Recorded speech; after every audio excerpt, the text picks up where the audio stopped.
Justin Thomas is the Players Champion. A huge performance down the stretch of incredible power and ball striking, JT once again proved himself to be one of the best in the world.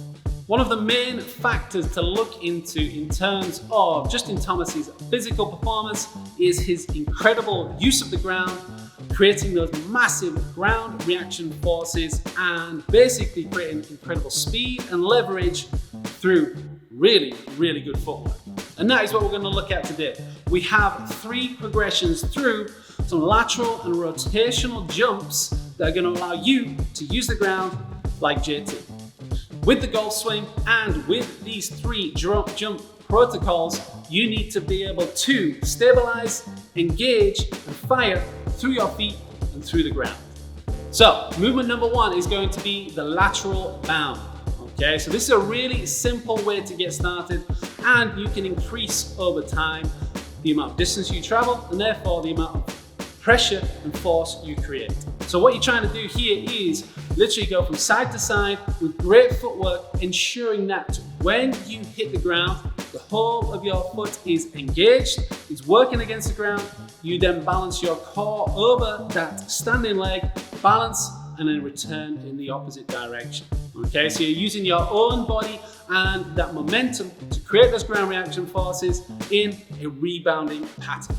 Movement number 2 is going to be the single leg lateral rotational jump. Now this builds on the lateral bounds and adds in an even more dynamic, explosive and rotational component to the movement.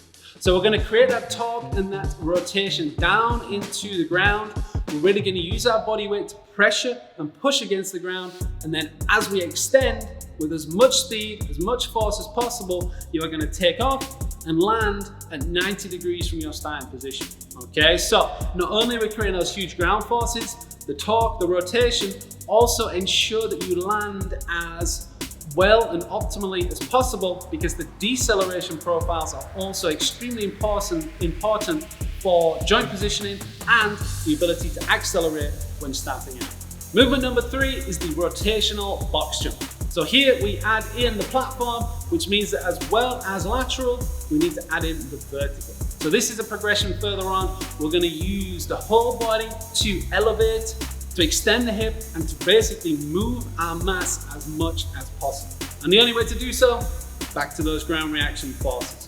We need to pressure down into the ground to then extend up through the whole body, get tall, get high, and land up on that box. This is a progression, this is a challenging movement, and you can also increase that challenge by going into repetitive reps so that the time spent on the ground, the reaction to the ground, is even shorter, meaning that cycle gets even faster.